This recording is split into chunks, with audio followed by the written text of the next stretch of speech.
GTA 3. What a game for its time. It's considered one of the most iconic crime simulators in the 3 dimension and the first of the GTA series to be rendered in 3D. When this game came out, I wasn't even a preteen yet. So how did I discover this game? Well, besides the TV commercials in 2001, my family friend, who was also underage but a teenager, was able to obtain the game. Also, his dad didn't know anything about the rated N games, which means he was able to get the game with no questions asked. So that's where I got my first dose of the GTA thrill. Plus, I didn't have a PS2 until 3 years later of its launch date. I was stoked about the visuals and what you were able to do in the 3D open world. However, the gameplay I'm going to be showing you is through Steam, which gives better visuals than the PS2. So let's check it out and get into, well, not too much in depth, but somewhat in depth. What I'm going to pretty much do is give a little summary of the game. And this is going to be, well, a GTA 3 anniversary. Happy birthday, Claude. You're 20 years old, but you still can't drink. It is what it is. But let's go. So you started as Claude, of course, that's the main protagonist. And then you meet this crazy chick named Catalina. Sorry, babe, I'm an ambitious girl.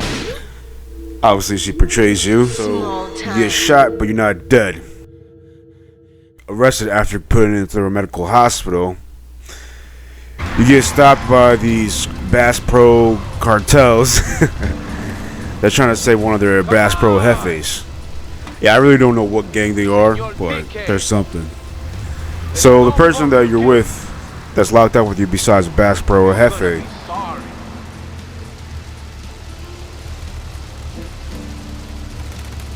it's a guy named 8-Ball. You and him help each other out, get out of the SWAT team van, so that way you can get escape. But then quickly realize once you try to escape, there's an explosion that happened because of a bomb that was planted by the cartel. Now, it's not the same cartel that Catalina's in, but it's definitely one of the different cartels. So, you go through this whole situation, only you two survived. 8-Ball knows a hideout that you go into. So you go to the hideout that 8-Ball tells you to go to. Once you reach the destination, you see that you got a little safe house in a garage. And afterwards, you go meet a couple of people. And those couple of people are from the Mafia. You got Luigi and Sinbad. Well, actually, that's not his name. His actual name is Mickey. Yeah, it's Mickey. He looks like Sinbad, I'm not gonna lie.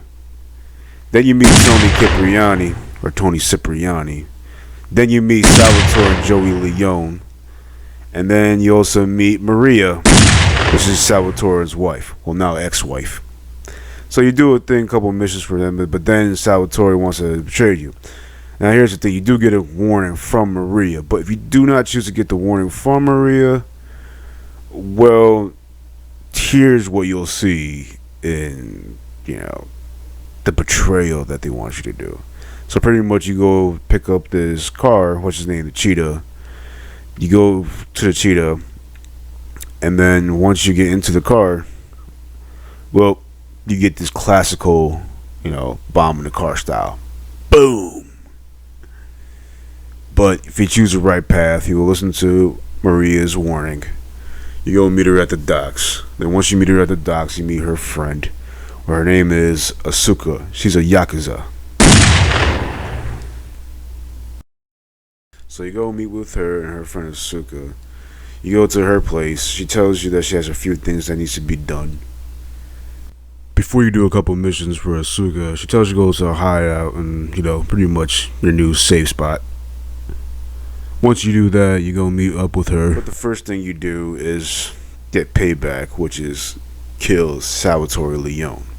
So once you do kill Salvatore Leone, Asuka gives you more missions. After a while, you meet her brother Kenji.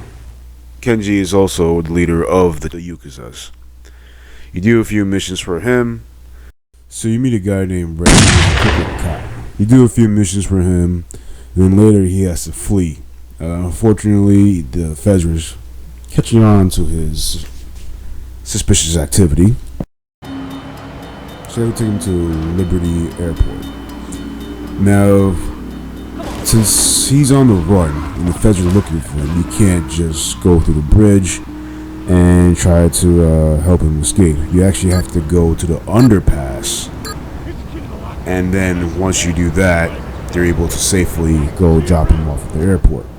And this one is time limited, so you better be quick and be good with the directions, because you know GTA 3 does not have those way markers, if you know what I mean.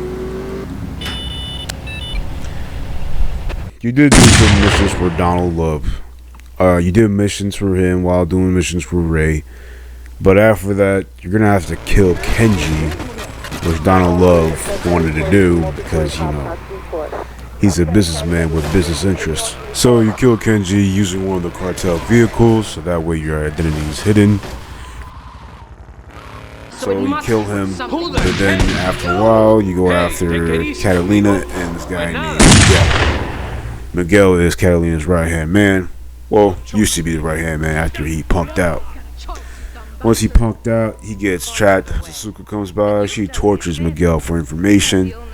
And Maria does give a little assistance with torturing too. And she's in there just for fun. Isn't that cute?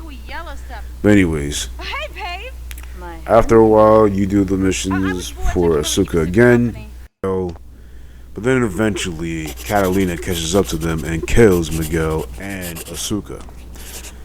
While she did those things, she also kidnapped Maria. Tells you to bring her the package. You bring her the package. Tells you to go to her hideout. The cartels that are guarding the front gate take all your weapons away. And then once you give the package to Catalina, well, guess what? That snotty ass trick deceives you again.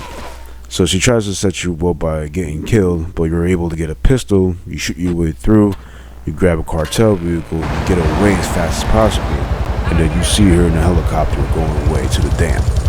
So you go to the dam and you shoot your way through, and you hear a little preview of how things go. It's gonna be sped up, so why not have it?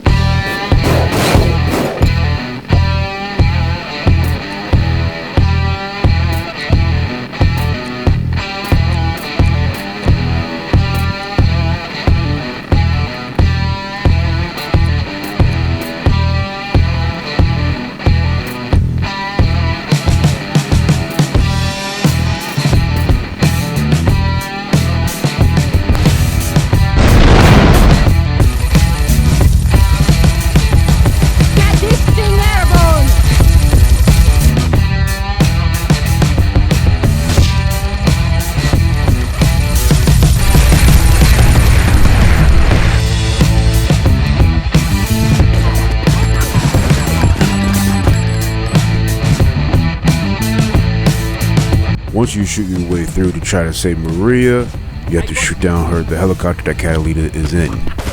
Now, I'm not gonna lie, I had a couple problems with this because for some reason the game kept glitching. But then eventually I was able to shoot down the helicopter, and lo and behold,